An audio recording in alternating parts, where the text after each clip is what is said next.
Hello and welcome to your mat. My name is Stacey and I'll be guiding you through a short practice that I typically use if I'm having low back or SI joint sensitivities or flare-ups. For this practice, you'll want to have nearby a yoga block and a strap. If you don't have those items, you can just replace them with household items that are similar shape and size, or you can just skip them completely. Always, I recommend seeing your family physician or medical professional before doing yoga, especially if you're in any pain or discomfort. So please take this practice at your own pace and modify however you see fit, putting the safety of your body first. You can go ahead and get ready what you need for your practice, and I'll meet you on your back in Shavasana.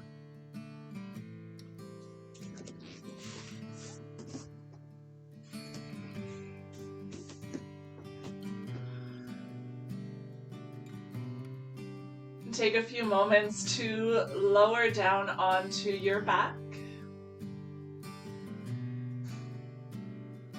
Invite your body to relax here on your mat with the arms and legs spread wide.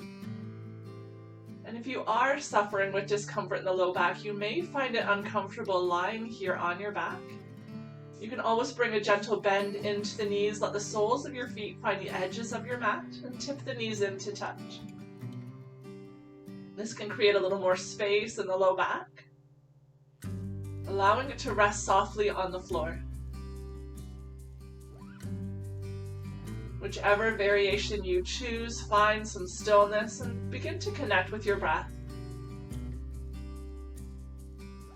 Take a long breath in through the nose and a soft breath out. Big breath in through the nose. Let it go. As you breathe in, let your belly rise up towards the ceiling. And exhale, soften. Big breath in, fill the belly. And exhale, let it go. See if you can hold on to that same slow rhythm of breath throughout your practice today. We'll start to awaken the body by wiggling fingers and toes. Find some rotations through your wrists and ankles in both directions.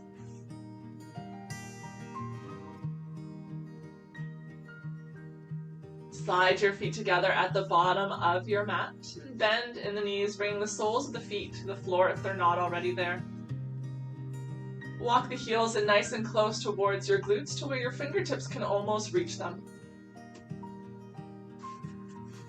We're going to lift our hips up towards the sky and slide your block beneath them.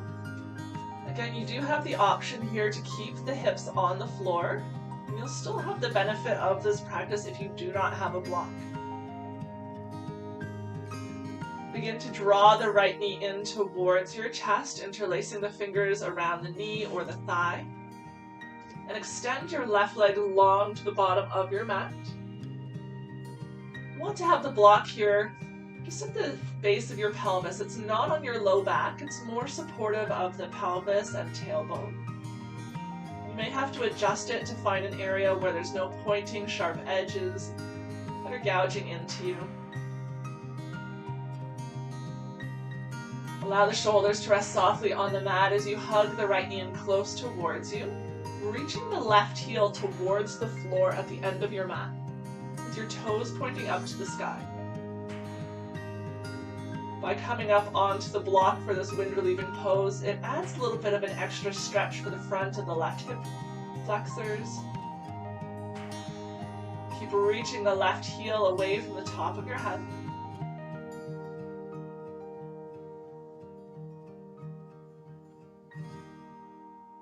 Ground down through your left hip. Keep it in contact with your block. Start to direct the right knee over towards the right shoulder. You're going to feel the left hip try to lift up here, maybe even the left heel as well. Keep them pressing down towards the earth. I like to use my left hand to encourage the left hip down.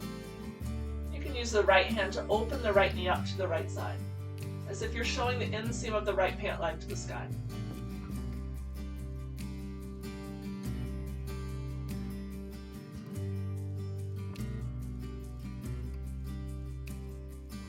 Again, you want to be feeling a stretch here in this pose. Any pinching or pain in the low back, please come out. It's a sign that maybe this practice isn't for you today.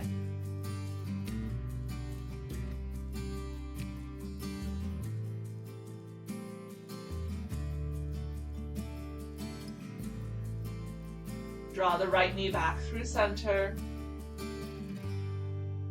Hug it in close. And with the right knee still hugged in, reach for your yoga strap. We're going to loop it over the right foot and extend the right foot high towards the ceiling. Both hips now are pressing into the block. Find a way to position your hands on your strap so that the arms are able to rest softly on the floor. If at any time the block is not working for you, you can simply lift your hips and remove it. Keep the left heel reaching for the floor and the right heel reaching for the sky. Draw your right hip crease away from your shoulders and down into your prop. Keep breathing.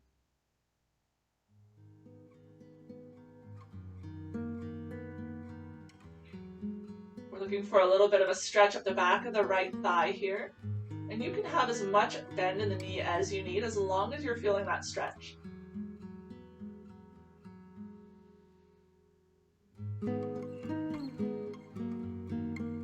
Slowly release, bring a bend into your knee and release your strap.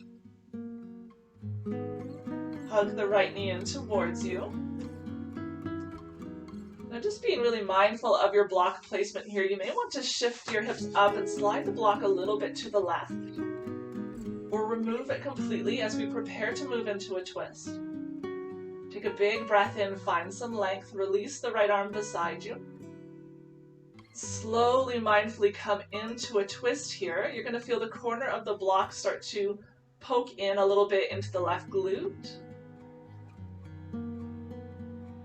Be mindful not to fall off the block, that can happen.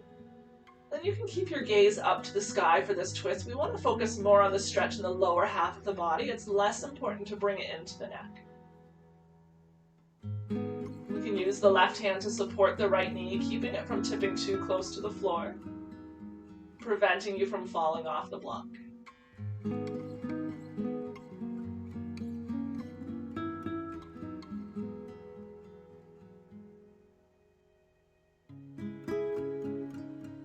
Back through center. Draw the left knee in to meet the right. Give both the knees a hug.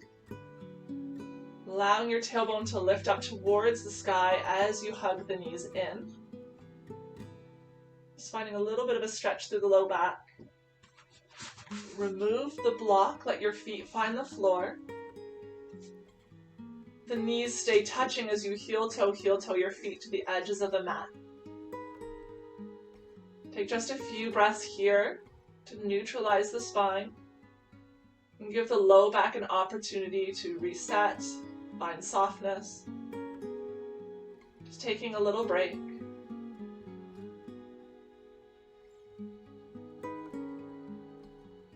Then we'll heel toe the feet together. Maybe a gentle rock from side to side with the knees. We'll prepare for the opposite side. Press down through the soles of your feet, lift your hips. Slide your block beneath the pelvis, just making sure that there's no sharp edges in contact with your low back. The support should be on the pelvis and glutes. Left knee comes in towards your chest. Adjust your block however you need. Hug the left knee in as you extend the right leg long. Deep flex in the right ankle, toes are drawn towards the face as you rest the heel softly down towards the mat.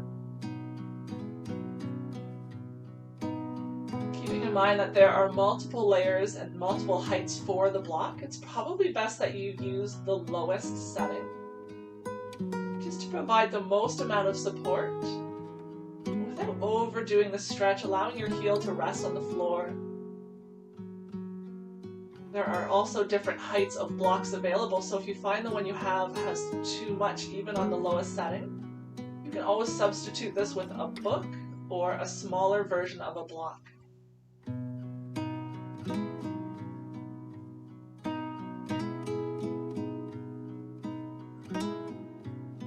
From your wind relieving pose, we want to stay firm through the right hip, maybe using the right hand to encourage it down. Start to direct the left knee over towards the left shoulder without shifting the right heel.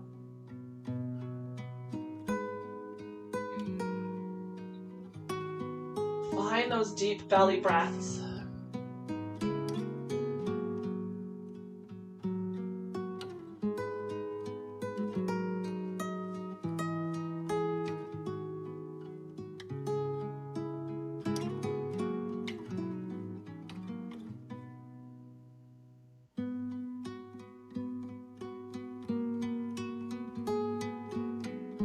See if the weight is starting to tip over to the left hip. Can you redirect it over to the right?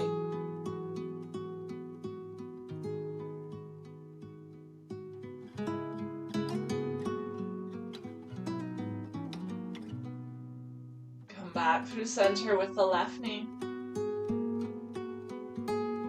Reach for your strap. Loop the strap over your left foot. Extend the leg towards the sky. Stay active through your right leg. Make sure the toes aren't starting to poke over to the side. Left hip crease is reaching away from the shoulders and down into the block to maintain length of your left side body.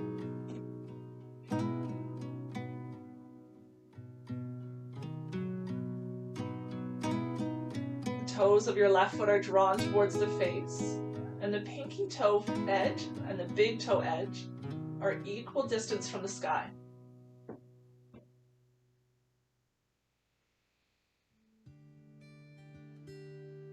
Creating as much distance as you can from the left heel to the left hip.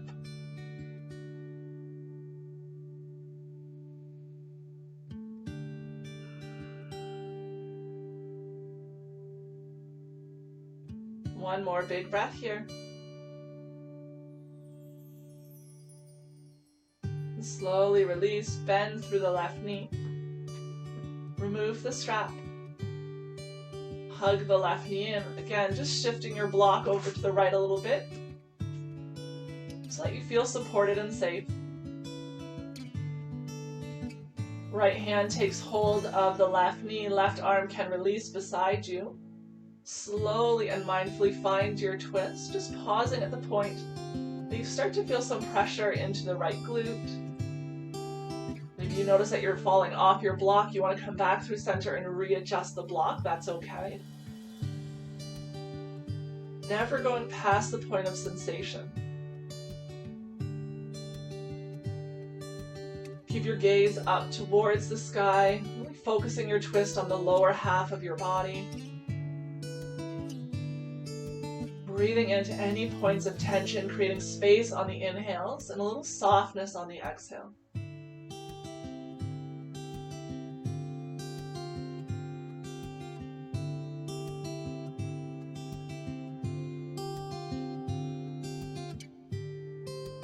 One more breath.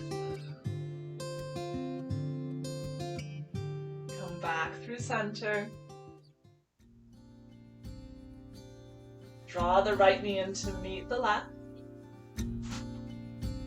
Hug both the knees in towards you.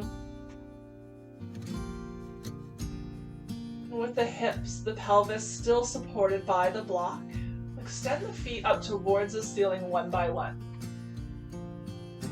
Coming into waterfall pose or legs up the wall. Just check in on your block. If you're finding it sharp or uncomfortable, you can lift your hips and reposition the block to a point that it feels supportive and not uncomfortable. Arms can extend wide at your sides, let the palms face up.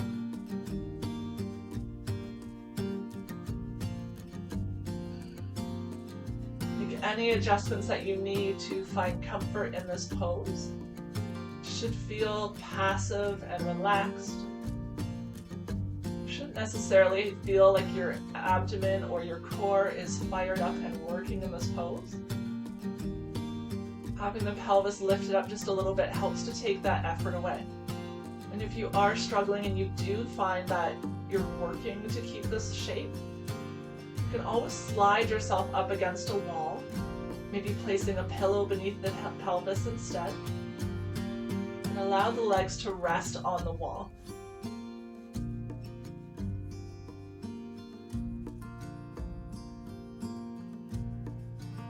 Take just a few more breaths in this position.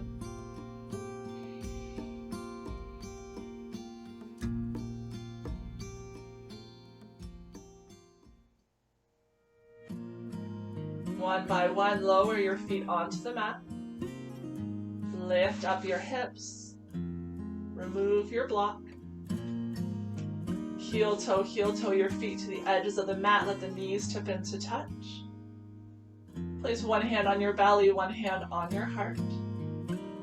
Just settle into this final resting pose. Close your eyes. Take a big breath in through your nose and a soft breath out. Big breath in, slow breath out. Staying here in this restful pose as long as you choose. When you do feel ready to get up and go, do so slowly, mindfully, maybe windshield wipering your knees a couple of times. Releasing any last remaining tension that may be in your low back or hips. I hope you found this practice helpful. In the future, if you do this practice, you're welcome to hold any of the positions a little bit longer, pausing the video, coming back to it whenever you're ready, allowing this practice to be unique to you alone. And with such gratitude for you joining me here in practice today and always. Namaste.